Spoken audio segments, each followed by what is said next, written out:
सोनापुर एक साधारण सा गांव था, जहां सपने अक्सर खेतों की मेड़ पर ही दम तोड़ देते थे।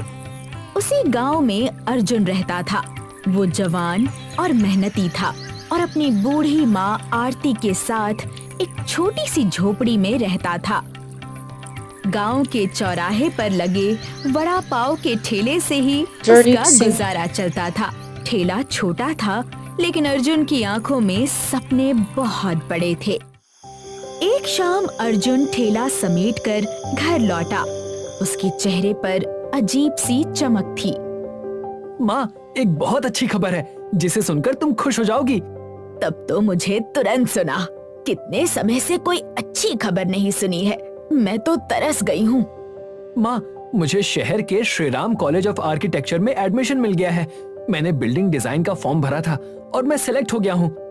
ये सुनकर आरती की आंखें भर आईं। काश तेरे पिताजी आज जिंदा होते तो कितने खुश होते। अर्जुन की आंखों में भी आंसू आ गए। जब तू घर बनाना सीखेगा ना बेटा, तो ऐसा घर बनाना जो लोगों की जिंदगी बदल दे। हाँ माँ, मैं बहुत ही अच्छा घर बनाऊंगा। अचानक अर्जुन के चेहरे से खुशी गायब हो गई। क्या हुआ बेटा, तू अचानक उदास क्यों हो गया? माँ, मुझे सिलेक्ट हो जाने की खुशी तो है, लेकिन साथ में ही कॉलेज की फीस की चिंता भी है। अरे, इसकी चिंता क्यों करता है? तेरी माँ अभी जिंदा है, तो फीस की बिल्कुल चिंता मत कर। अगले दिन आरती गांव के जमींदार की हवेली पहुंची। अरे आरती, आज मेरी हवेली में सब ठीक तो है? मेरा बेटा पढ़ना चाहता है। आप जानते हैं, वो कागज पर बहुत सुंदर सुंदर नक्शे बनाता है। मुझे उससे जुड़ी पढ़ाई के लिए थोड़ा कर्ज चाहिए। तेरा बेटा जो वड़ा पाव बेचता है, वही घर बनाएगा। ये सुनते ही आरती की खुशी बुझ गई थी। बेवकूफ औरत, तेरा बेटा जिंदगी भर वड़ा पाव ही बेचेगा। बिल्डिंग बनाना उसके बस की बात नहीं। जा, चले जा यहाँ से।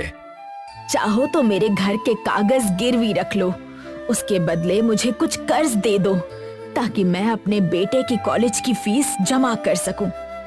जमींदार का चेहरा सख्त हो गया। रहने दे, तेरा घर भी तेरे हाथ से चला जाएगा। मेरा बेटा शहर में पढ़ रहा है। कुछ सालों के बाद जब वो नामी बिल्डर बनकर लौटेगा, तब मैं इस गांव में एक बड़ा होटल बनवाऊंगा और उसी होटल में तेरा बेटा वड़ा पाव बेचेगा। जमींदार जोर जोर से हंसने लगा। आरती अपमान का घूंट पीकर घर लौटी और सारी बात अर्जुन को बता दी। जमींदार ने कर्ज नहीं दिया, उसका मुझे दुख नहीं है, पर जो अपमान उसने किया है, मैं उसे कभी नहीं भूल पाऊंगी। अर्जुन की आंखों में आंसू थे, लेकिन मुट्ठियां भी भींच गई। माँ, तुम चिंता मत करो, मैं जमींदार को गलत साबित करके रहूंगा। अगले दिन अर्जुन की दोस्त मीरा उससे मिलने आई। वो गांव की ही लड़की थी, लेकिन बहुत तेज दिमाग वाली थी। तुम इतना गुस्सा क्यों हो? मीरा कुछ देर सोचती रही, फिर उसकी आंखों में चमक आ गई थी। तुम वड़ा पाव बनाते हो ना? हाँ। तो क्या तुम वड़ा पाव का घर बना सकते हो? क्या मतलब है तुम्हारा? मतलब यही कि कुछ ऐसा बनाओ कि कॉलेज खुद तुम्हें बुलाए, नौकरी तुम्हारे पीछे पीछे चले। अर्जुन चुप रह गया। उस रात वो देर तक सो नहीं पाया था। उसके मन में पहली बार एक अनोखा सपना आकार ले रहा था। अर्जुन दिन रात कुछ नया करने की सोच में डूबा रहता था। एक दिन वो अपना वड़ा पाव का थैला लेकर गांव से थोड़ी दूर एक पुराने वृक्ष के नीचे जा बैठा था। उसका मन भारी था और आंखों में चिंता साफ झलक रही थी। हे भगवान, अब मैं क्या करूं? अगर कॉलेज की फीस जमा नहीं हुई तो मैं आगे की पढ़ाई नहीं कर पाऊंगा। मेरा सपना अधूरा रह जाएगा और जमींदार को फिर से मजाक उड़ाने का मौका मिल जाएगा। तभी वहाँ एक भिखारी आ पहुँचा।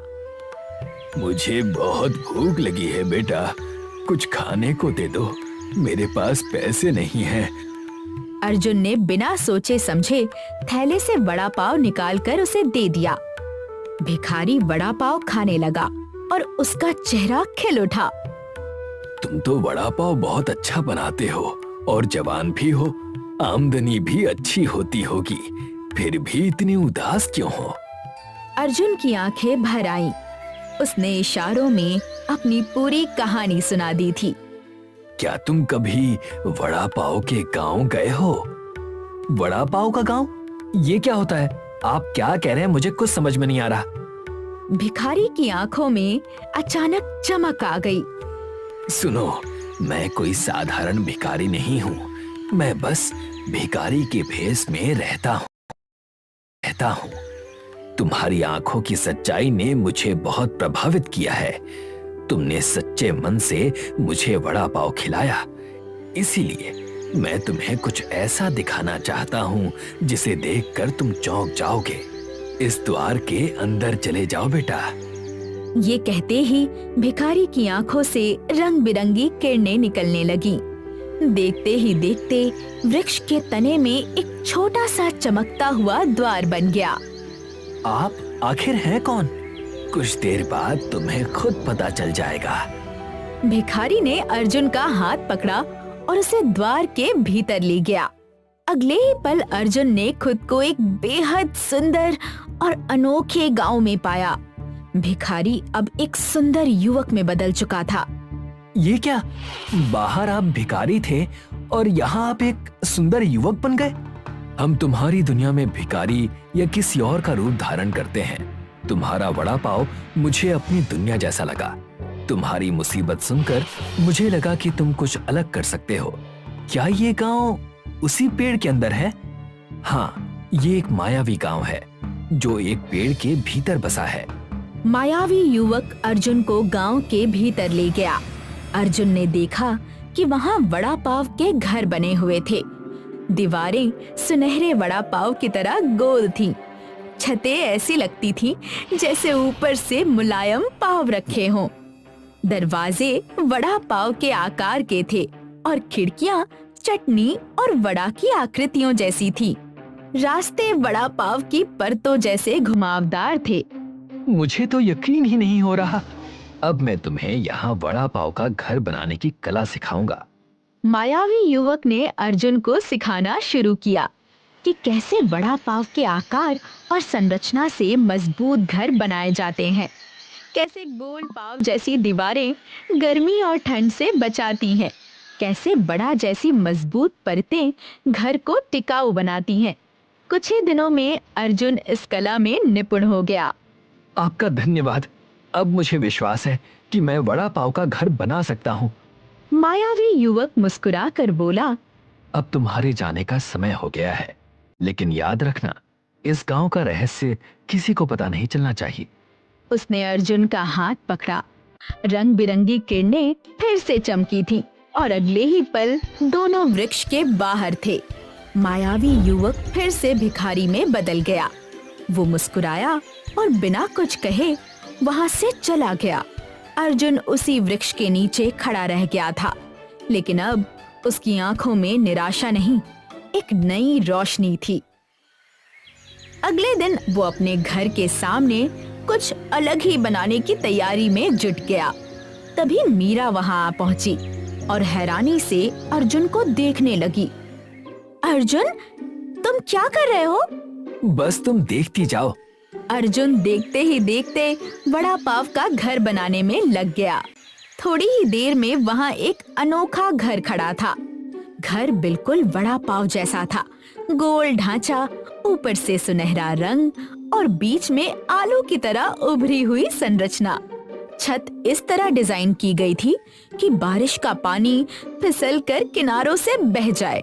दीवारें दोहरी थीं, जो गर्मी में ठंडी और सर्दी में गर्म रहती थीं। घर के अंदर का हॉल ऐसा लगता था जैसे पाव के भीतर मसाले सजे हों। गोलाकार कमरे थे, प्राकृतिक रोशनी भरपूर थी और हवा का प्रवाह ऐसा था कि पंखे की जरूरत ही ना पड़े। मीरा ये सब देखकर चौंक गई। अर्जुन, मैंने तो तुमसे ऐसे ही कहा था। तुमने तो सच में वड़ा पाव का घर बनाकर तैयार कर दिया। आखिर तुमने ये सीखा कहाँ से? ये एक राज है। जो मैं किसी को नहीं बता सकता। ठीक है, मैं कभी भी इस रहस्य के बारे में तुमसे नहीं पूछूंगी।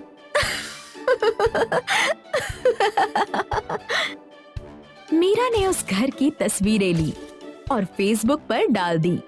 देखते ही देखते वड़ा पाव का घर वायरल हो गया। आर्किटेक्चर कॉलेजों के मेल आने लगे, डिजाइन संस्थानों के कॉल आने लगे, नौकरी के ऑफर्स भी मिलने लगे। कुछ महीनों बाद जमींदार उनके दरवाजे पर खड़ा था। मुझसे गलती हो गई जो मैंने तेरे बेटे को कम आंका, मुझे माफ कर देना। जमींदार ने आरती और Incoming call from home identified by Truecaller. Arjun से माफी मांगी। सोच बड़ी हो तो इंसान कुछ भी कर सकता है।